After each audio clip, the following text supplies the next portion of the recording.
अस्सलाम वालेकुम दोस्तों, उम्मीद है आप खैरियत से होंगे। सोचिए अगर आप एक एवरेज स्टूडेंट हैं और आपसे कोई कहता है चलो जापान, बिना फी की यूनिवर्सिटी, महीने का स्टाइपेंड और दुनिया की टॉप लैब्स में रिसर्च, तो क्या आप मना करेंगे या जानने की कोशिश करेंगे? ये सिर्फ एक स्कॉलरशिप नहीं, एक सफर है जो पाकिस्तान से चलता है और जापान के क्लासरूम्स तक लेकर जाता है। लेकिन हर सफर का एक रास्ता होता है और रास्ते में कामयाबी के लिए स्ट्रेटेजी और प्लानिंग की जरूरत होती है। आज हम जानेंगे ये कौन सा स्कॉलरशिप है कि जो इतने बेनिफिट्स देता है और हम कैसे प्लानिंग और स्ट्रेटेजी से इसको विन कर सकते हैं। जापान हर साल कॉल देता है दुनिया के ब्राइट माइंड्स को। नाम है मैक्स स्कॉलरशिप और इसके बेनिफिट्स में no tuition fee, free air ticket, 1,20,000 yen से लेके 1,45,000 येन तक का स्टाइपेंड, और आप अप्लाई कर सकते हो बैचलर, मास्टर्स और पीएचडी प्रोग्राम्स में। यानी पढ़ाई आपकी और खर्च जापान का। अप्लाई तो सब करते हैं, लेकिन जीतेगा वो जो सही वक्त और सही प्लानिंग के साथ अप्लाई करेगा। और आप जीत सकते हैं अगर आप सही प्लानिंग के साथ जाएं और इस जर्नी को सीरियस लें।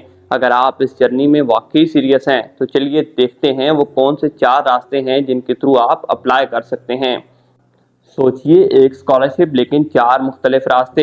हर रास्ते की अपनी स्टोरी और अपनी डिफिकल्टीज हैं। सबसे पहले आता है एम्बेसी रूट। एम्बेसी टेस्ट लेती है, इंटरव्यू लेती है और उसके बाद शॉर्टलिस्ट करती है।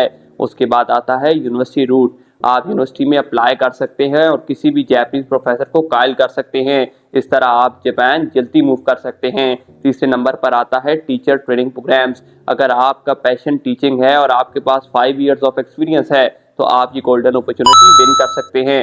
और लास्ट में आता है टेक्निकल कॉलेजेस। अगर आपके पास डिप्लोमा है और आप जापान जाना चाहते हैं तो इस तरह आप अपना फ्यूचर और स्किल्स दोनों सिक्योर कर सकते हैं। हर रास्ते के अपने चैलेंजेस हैं, लेकिन जो ख्वाब देखते हैं वो रास्ते ढूंढ लेते हैं। रास्ते ढूंढने से पहले हम जानते हैं कि हम इसके लिए क्वालिफाई भी करते हैं या नहीं।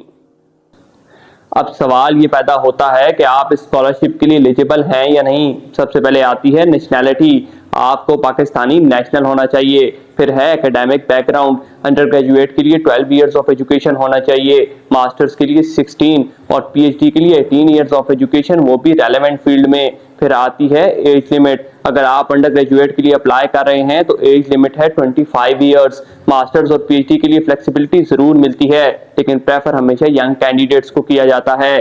फिर हैं ग्रेड्स। प्रेफर किया जाता है कि स्टूडेंट्स के ग्रेड 75% हो या उससे ज्यादा हो, लेकिन अगर ऐसा नहीं है तो फिर रिसर्च प्रपोजल को स्ट्रांग होना चाहिए, क्योंकि आप इसके थ्रू भी सिलेक्ट हो सकते हैं। फिर आती हैं लैंग्वेज रिक्वायरमेंट्स। आइट जरूरी नहीं है, जापानीज की डिमांड भी नहीं है, लेकिन बेसिक इंग्लिश जरूर आनी चाहिए। और लास्ट में है हेल्थ। आपको फिजिकली और मेंटली फिट होना चाहिए, क्योंकि ये सिर्फ एक स्कॉलरशिप नहीं, ये एक एकेडमिक जर्नी है।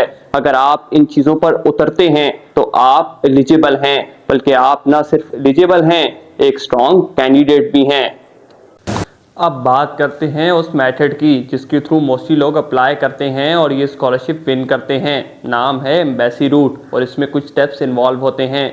सबसे पहले होता है एप्लीकेशन फॉर्म। फॉर्म को नीट और क्लीन होना चाहिए, ज़रा सी गलती का मतलब है सीधा आउट। उसके बाद डॉक्यूमेंट्स की स्क्रीनिंग की जाती है, एक एक डॉक्यूमेंट चेक किया जाता है और फेक डॉक्यूमेंट्स आपको रिजेक्ट करवा सकते हैं। फिर रिटन टेस्ट होता है, क्वेश्चन आपकी फील्ड से रिलेटेड होते हैं और तैयारी आप पास पेपर से कर सकते हैं। उसके बाद इंटरव्यू होता है, आपसे पूछा जाता है कि आप जापान क्यों जाना चाहते हैं, वापस आकर क्या करेंगे और आपने ये फील्ड ही क्यों सिलेक्ट की। अगर आपने आंसर इंस्पायरिंग किए तो आप सिलेक्ट हो सकते हैं। उसके बाद शॉर्ट लिस्टिंग की जाती है और अगर आप शॉर्ट लिस्ट हो गए तो मतलब आपने पहला स्टेप विन कर लिया।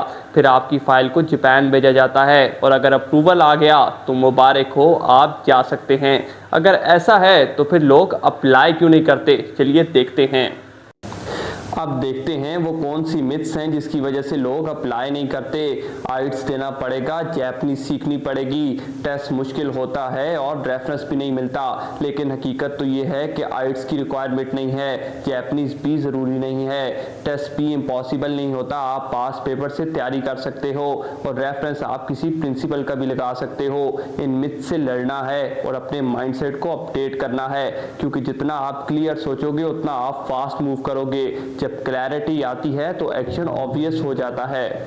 हर डिले एक लॉस चांस होता है, इसलिए आज से स्टार्ट करें, अपने डॉक्यूमेंट्स प्रिपेयर करें, रिसर्च आइडिया फाइनल करें और इसके अलावा पास पेपर अटेम्प्ट करें ताकि आप अपने आप को तैयार कर सकें। जब नेक्स्ट स्कॉलरशिप अनाउंस हो तो आप पहले से रेडी हों। मैं सिफातुल्लाह हूँ। अगर आपको ये वीडियो पसंद आई हो तो इसको लाइक करें और दूसरों से शेयर करें ताकि वो भी स्कॉलरशिप के बारे में जान सकें। और अगर आपको इस तरह का कंटेंट पसंद है तो चैनल को सब्सक्राइब करें और बेल आइकन को दबाएं ताकि आपको नोटिफिकेशन मिलता रहे। बहुत शुक्रिया, थैंक्स।